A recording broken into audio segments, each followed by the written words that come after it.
فرزند زہرا یہ حالات برے ہیں۔ کاشانہ بصیرت ایک ایسا مکمل یوٹیوب چینل جس پر محروم بصارت کے لیے بالخصوص اور تمام افراد کے لیے بالعموم سینکڑوں کی تعداد میں اسلامی کتب دستیاب ہیں۔ لہذا گزارش ہے کہ آپ اپنی ذمہ داری نبھاتے ہوئے کاشانہ بصیرت کو سبسکرائب کرنے کے ساتھ ساتھ بیل آئیکن کو پریس کیجئے تاکہ آپ علم کے حصول کے ساتھ ساتھ مذہب اہل بیت کی اشاعت میں بھی اہم کردار ادا کرتے رہیں۔ کاشانہ بصیرت۔ فرزند زہرا یہ حالات برے ہیں۔ بسم اللہ الرحمن الرحیم۔ السلام علیکم۔ کاشانہ بصیرت کے یوٹیوب چینل سے حاضر خدمت ہوں۔ میں آپ کے لیے کتاب درس عقائد کا آج 5واں حصہ لے کر آئی ہوں، جس کے مصنف ہیں آیت اللہ مصباح یزدی اور ترجمہ کیا ہے جناب ضمیر حسین بہاولپوری نے۔ تو آئیے مطالعے کا آغاز کرتے ہیں۔ علت اور معلول۔ اگر کوئی موجود کسی دوسری موجود کا محتاج ہو اور اس کا وجود دوسرے کے وجود پر منحصر ہو تو اسے فلسفے کی اصطلاح میں محتاج وجود کو 2,49,249 معلول اور دوسرے کو 2,49,249 علت کہا جاتا ہے۔ لیکن علت کے لیے یہ ممکن ہے کہ وہ مطلقاً محتاج نہ ہو، بلکہ وہ خود بھی کسی دوسری علت کی طرف نسبت دیتے ہوئے معلول اور اس کی محتاج ہو۔ اگر علت کسی بھی نیاز مندی سے مبرہ ہو تو اسے علت مطلق کہا جاتا ہے۔ یہاں تک ہم فلسفی اصطلاح علت و معلول اور ان کی تعریفوں سے آشنا ہوئے ہیں۔ اب اس کے بعد اس مقدمے کی وضاحت ضروری ہے کہ ہر ممکن الوجود کو علت کی ضرورت ہے۔ چونکہ ممکن الوجود کا وجود خود سے نہیں ہوتا، لہذا اپنے محقق ہونے کے لیے کسی دوسرے موجود کا محتاج ہے، اس لیے کہ یہ قضیہ بدیہی اور آشکار ہے کہ ہر وہ محمول جسے موضوع کے لیے انتخاب کیا جاتا ہے یا تو وہ خود بخود بذات ثابت ہے یا کسی دوسرے کی وجہ سے بالغیر اس کا ثبوت ہے، جیسے کہ ایک شے یا تو خود بخود روشن ہے یا پھر کسی دوسری شے کی وجہ سے روشن ہوتی ہے، اور اس طرح ایک جسم یا تو خود بخود روغنی ہے یا پھر کسی دوسری شے کے ذریعے اسے روغنی بنایا گیا ہے۔ لہذا یہ امر محال ہے کہ کوئی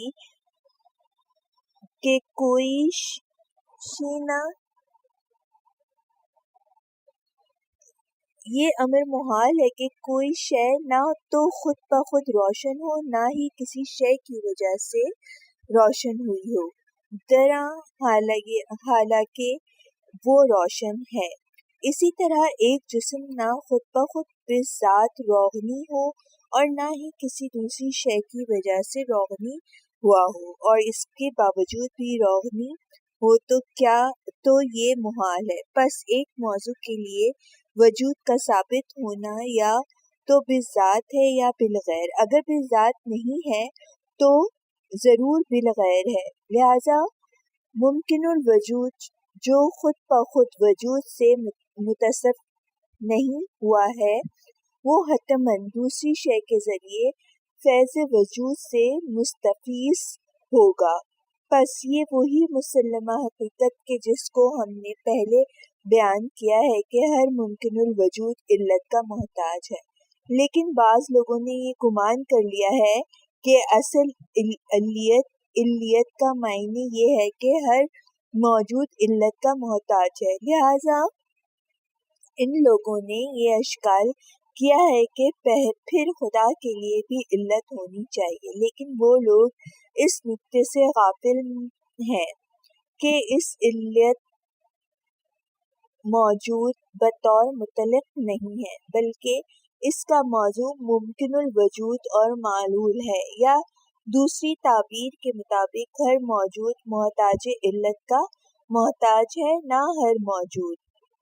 علتوں کے تسلسل کا محال ہونا۔ اس مقدمے میں آخری برہان جس کا استعمال ہوا ہے وہ یہ ہے کہ علتوں کا سلسلہ ایک ایسے موجود پر تمام ہو جو خود کسی کا معلول نہ ہو، اس لیے کہ علتوں کا یہ نہایت تسلسل محال ہے، اور اس طرح واجب الوجود کا وجود ثابت ہو جاتا ہے۔ علت خود بخود موجود ہے اور کسی دوسرے وجود کی محتاج نہیں۔ فلاسفہ نے تسلسل کو باطل کرنے کے لیے متعدد دلیلیں پیش کی ہیں،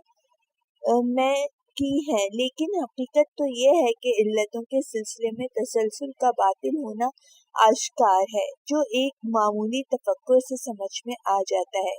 یعنی چونکہ وجود معلول علت سے وابستہ اور اسی کے ذریعے قائم ہے، اگر یہ فرض کر لیں کہ اس کی معلولیت عمومی ہے تو اس صورت میں کوئی موجود وجود میں نہیں آ سکتا، اس لیے کہ چند وابستہ موجودات کا ان کے مقابل موجود کے وجود ہونے کے بغیر فرض کرنا معقول نہیں ہے۔ آپ یہ فرض کریں کہ دوڑ کے میدان میں ایک ٹیم طے کی جانے والی مسافت کے آغاز میں کھڑی ہے اور سب کے سب دوڑنے کے لیے بالکل آمادہ ہیں، لیکن ہر ایک کا یہی ارادہ ہے کہ جب تک دوسرا نہیں دوڑتا وہ بھی نہیں دوڑے گا۔ یہ ارادہ اگر واقع عمومیت سے متصف ہو تو پھر ان میں سے کوئی بھی دوڑنے کے لیے قدم نہیں اٹھا سکتا۔ اسی طرح اگر ہر موجود کا وجود میں آنا دوسرے موجود کے وجود میں آنے پر منحصر ہو تو پھر کبھی بھی کوئی موجود وجود میں نہیں آ سکتا۔ لہذا خارجی موجودات کا وجود میں آنا اس بات کی علامت ہے کہ کوئی بے نیاز و غنی موجود ہے۔ تقریر برہان۔ گزشتہ بیان کیے گئے مقدمات کی روش میں ایک بار پھر اسی برہان کا تکرار کرتے ہیں۔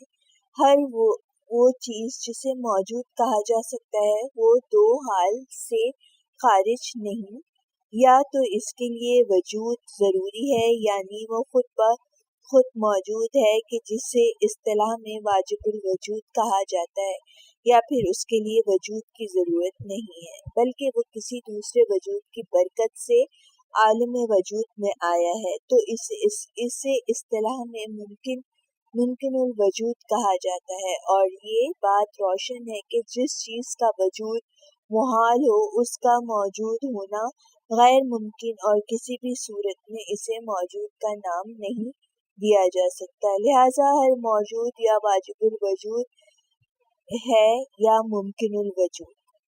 مفہوم ممکن الوجود میں غور و فکر کرنے کے بعد یہ معلوم ہوتا ہے کہ جو شے بھی اس مفہوم کی مصداق بنے وہ علت کی محتاج ہوگی، اس لیے کہ جب کوئی موجود خود بخود موجود میں نہ آیا ہو تو مجبوراً کسی دوسرے موجود کے ذریعے وجود میں آیا ہے، جیسا کہ ہر وہ وصف جو بالذات نہ ہو تو اس کا بالغیر ہونا ضروری ہے، اور قانون علت کا مفاد بھی یہی ہے کہ ہر وابستہ اور ممکن الوجود کسی نہ کسی علت کا محتاج ہے۔